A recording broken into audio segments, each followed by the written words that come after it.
Haleluya, haleluya. Assalamualaikum warahmatullahi wabarakatuh. Salam Aki. Aku kabarkan Injil keselamatan.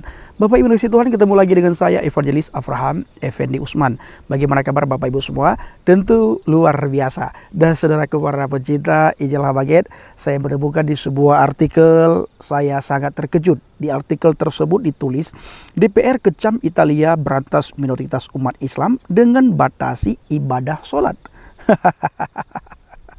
Seharusnya Bapak Ibu, Italia itu bisa datang ke bangsa dan negara kita, bangsa Indonesia yang sangat kita cintai. Mereka harus belajar banyak kepada bangsa dan negara kita mengenai toleransi. Bagaimana toleransinya bangsa dan negara kita, Bapak Ibu. Tidak ada yang mengganggu ibadah orang lain. Di bangsa dan negara kita, rumah ibadah agama manapun itu bebas berdiri, ya. Rumah ibadah agama manapun bebas berdiri. Umat agama apapun itu bebas beribadah sesuai dengan undang-undang yang berlaku di bangsa dan negara kita. Mau ibadah di gereja, ibadah di rumah, di mana saja ibadah, tidak ada yang ganggu.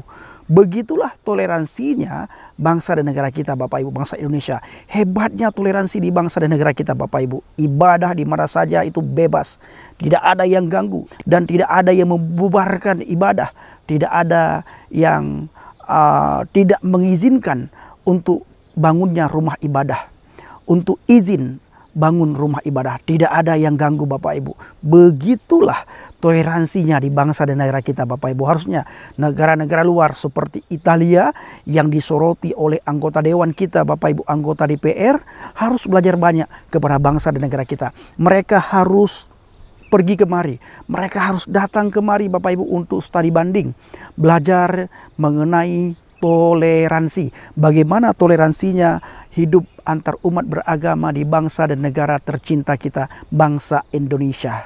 Hukum tanpa pandang pilih, semua berlaku.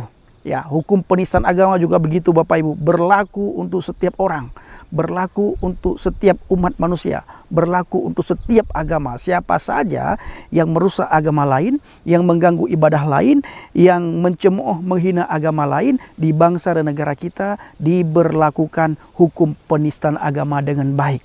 Jadi seharusnya Bapak Ibu ini kasih Tuhan, orang-orang Italia, pemerintah Italia harus belajar banyak mengenai toleransi di bangsa dan negara kita. Ini harus kita ulang-ulang, saudaraku, ya. Harus kita ulang-ulang supaya negara luar bisa paham, bisa tahu bagaimana toleransinya di bangsa dan negara kita.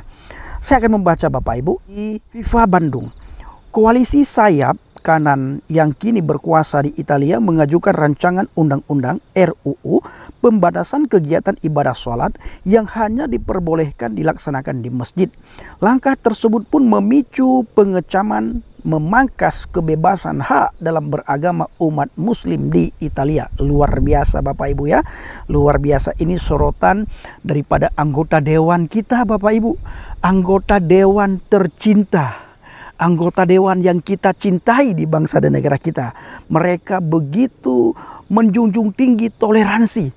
Di negara manapun, bila tidak memperlakukan hukum dengan adil, maka anggota dewan kita yang terhormat dan yang kita hormati, mereka menyoroti. Ya, mereka menyoroti.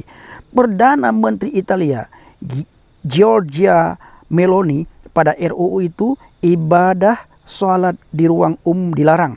Tercatat terdapat 2,5 juta muslim di Italia. Negara tersebut memiliki populasi 59,11 juta orang, saudaraku yang dikasih Tuhan. Luar biasa, ya. Luar biasa, benar-benar luar biasa. Nah, saudaraku yang dikasih Tuhan, bagaimana tanggapan Bapak Ibu mengenai pelarangan ibadah sholat bagi saudara kita umat Islam? Bukan dilarang, tetapi dibatasi, ya. Harus di tempat yang sudah disediakan mereka sholat. Bagaimana tanggapan Bapak Ibu? Bagaimana komentar saudara semuanya? Silahkan tulis di kolom komentar dan pergunakan jari-jari kita dengan bijak, saudaraku. Itulah yang disorot oleh anggota dewan terhormat kita mengenai pelarangan ibadah. Itulah kecaman anggota DPR kita, Bapak Ibu. Anggota DPR terhormat kita mengecam Italia berantas minoritas umat Islam dengan batasi ibadah sholat. Nah, saudaraku dikasih Tuhan, saat ini saya ingin mengajak kita semuanya untuk melihat dua firman Tuhan di dalam Injil Matius 7 ayat yang ketiga sampai dengan ayat yang kelima. Begini bunyinya, mengapakah engkau melihat selumbar di mata saudaramu? Mengapakah engkau melihat selumbar di mata saudaramu, sedangkan balok di dalam matamu tidak engkau ketahui? Bagaimanakah engkau dapat berkata kepada saudaramu, biarlah aku mengeluarkan selumbar itu dari matamu, padahal ada balok di dalam matamu? Hai orang munafik, keluarkanlah dahulu balok dari matamu, maka engkau akan melihat dengan jelas untuk mengeluarkan selumbar itu dari mata saudaramu. Ini banyak sekali terjadi pada kita, Bapak Ibu. Kita sering sekali melihat di sekeliling kita tergenapi firman Tuhan dalam Injil 7, dalam Injil Matius 7 ayat yang ketiga sampai dengan ayat yang kelima. Mengapakah engkau melihat selumbar di mata saudaramu? Kenapa kita sangat pintar melihat kesalahan orang lain? Sangat pintar kita menunjuk orang lain. Sangat pintar kita menoleh ketika ada orang lain melakukan pelanggaran. Kita pintar sekali. Kita pintar mengoreksi orang. Kita pintar menunjuk orang. Kita pintar ngata-ngatain orang. Kita pintar sekali mengatakan orang ini salah, itu salah, ini salah, itu salah, ini tidak boleh, itu tidak boleh. Sementara Bapak Ibu, ada hal yang sangat besar terjadi di depan mata kita. Kita tidak bisa melihat. Kita mengabaikan. Maka sebagaimana ada peribahasa yang tidak pernah kita lupakan. Apa bunyinya peribahasa tersebut, Bapak Ibu? Kenapa kamu bisa melihat semut di seberang sana, sementara ada gajah di depan mata, kamu tidak bisa melihat? Ya, semut di seberang sana bisa dilihat, bisa kelihatan, tetapi gajah yang ada di depan mata tidak bisa dilihat. Jadi kita ingin memindahkan selumbar di mata teman kita, di mata orang lain. Tetapi ada balok yang sangat besar di dalam mata kita, kita tidak bisa pindahin. Ya, kita belum pindahin. Kita tidak bisa melihat. Ada balok yang paling besar di mata kita. Kita tidak bisa lihat kalau kita tidak menyadari kalau ada balok dalam mata kita. Malah kita ingin mengambil selumbar yang ada di mata teman kita, yang ada di mata orang lain. Maka Alkitab mengatakan, wahai munafik, kamu harus memindahkan dahulu balok yang ada di mata kamu, baru kamu bisa mengambil selumbar di mata temanmu, di mata orang lain, di mata saudaramu. Pindah dulu. Jangan suka menunjuk, jangan suka mencari kesalahan orang lain, jangan suka mencari celah pada orang lain. Ya, tetapi lihat dulu, selidiki dulu, periksa dulu, apakah kita ini sudah benar? Apakah kita sudah beres? Apakah kita sudah sempurna? Sehingga kita tidak pernah bisa melihat kalau ada balok di mata kita. Malah kita ingin mencoba untuk memindahkan selumbar di mata orang lain. Ya, ini perhatikan baik-baik. Maka firman Tuhan itu sangat mendidik kita. Firman Tuhan itu mengajarkan kita, mendidik kita, menegur kita. Luar biasa firman Tuhan, Bapak Ibu yang dikasihi Tuhan. Nah, sebagaimana yang ada di artikel yang baru saja kita baca sama-sama. Ini benar-benar membuat kita geleng-geleng kepala.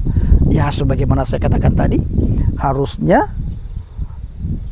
pihak Italia datang ke Indonesia ini untuk studi banding. Ya, supaya mereka bisa belajar banyak di bangsa dan negara kita. Belajar mengenai demokrasi, belajar mengenai kebebasan beragama, belajar mengenai kebebasan beribadah menurut keyakinan dan menurut agama masing-masing. Belajar mengenai bagaimana toleransinya di bangsa dan negara kita. Ini harus mereka datang kemari. Lihat betapa toleransinya di bangsa dan negara kita, bangsa Indonesia yang sangat kita tercinta, ya. Nah, ini Bapak Ibu. Baik, saudaraku dikasih Tuhan, kiranya video singkat ini bisa memberikan informasi kepada kita semuanya bahwa haruslah Italia datang ke bangsa dan negara kita untuk belajar mengenai toleransi. Terima kasih. Assalamualaikum warahmatullahi wabarakatuh. Salam Aki. Aku kabarkan Injil keselamatan. Bapak Yahweh Bishop Adonai Yesus Hamasi Ruah Kudus memberkati kita semua. Haleluya. Amin. Salam Murtadin. Saya mengucapkan terima kasih banyak kepada Bapak Ibu yang selalu mendukung pelayanan Habaget, baik melalui doa, dana, motivasi maupun support saudara semuanya. Terus dukung dalam doa dan bawa pelayanan Habaget dalam doa syafaat Bapak Ibu semua. Haleluya. Amin. Terima kasih.